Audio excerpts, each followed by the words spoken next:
ঢাকা উত্তরখান থেকে আসছি। আমি আজাহার চিস্তি। তো আমি দেশবাসীর উদ্দেশ্যে একটা কথা বলতে চাই যে আপনারা হয়তো সকলেই দেখেছেন ফেসবুকে যে একজন জৈনক মুফতি মাওলানা মোস্তাকুন নবী কাশিমি, উনি আমাদের হযরত খাজা মাইনুদ্দিন চিশতি রাহমাতুল্লাহ আলাইহিকে নিয়ে উনি কটূক্তিমূলক মন্তব্য করছেন মসজিদের মেম্বারে বসে।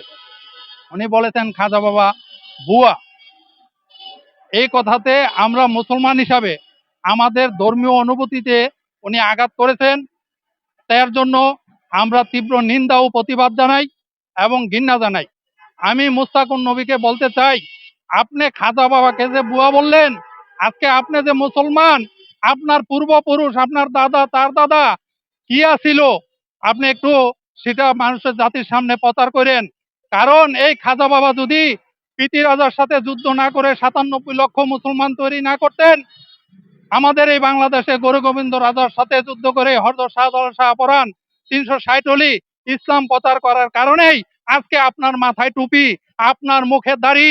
আপনি না হলে ওই নম থাকতেন, ধুতি পরতেন। আপনার বাপ দাদা ১৪ গোষ্ঠী ধুতি পরতো।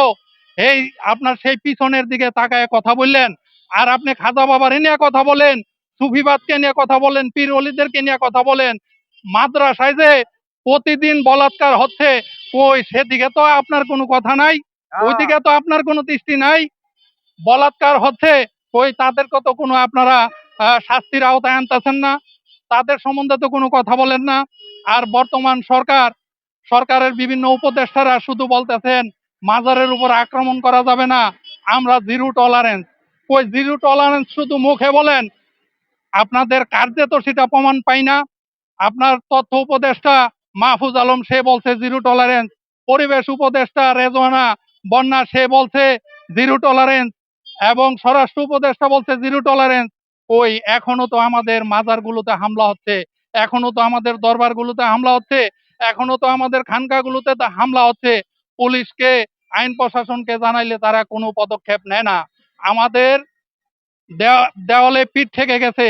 আমরা বর্তমান সরকারকে কঠিনভাবে দৃঢ়ভাবে বলতে চাই, যদি আমাদের এই মাজারগুলোকে পুনর্নির্মাণের ব্যবস্থা না করেন এবং এই হামলা বন্ধ না করেন, আইনি ব্যবস্থা না নেন, তাহলে আমরা ঈদের পর কঠোর কর্মসূচি নিতে বাধ্য হব এবং মাননীয় প্রধান উপদেষ্টার বাসভবন ঘেরাও করব। সকল বাংলাদেশের যত পীর মাশায়েখ, অলি আউলিয়ার আশেকান, তরিকতের আশেকান জাকেরান আছে, সকল ভক্তবিন্দু আশেকান মুরিদান নিয়ে আমরা প্রধান উপদেষ্টার বাসভবন ঘেরাও করব। এই বলে আমি আমার বক্তব্য শেষ করলাম। আল্লাহ হাফেজ।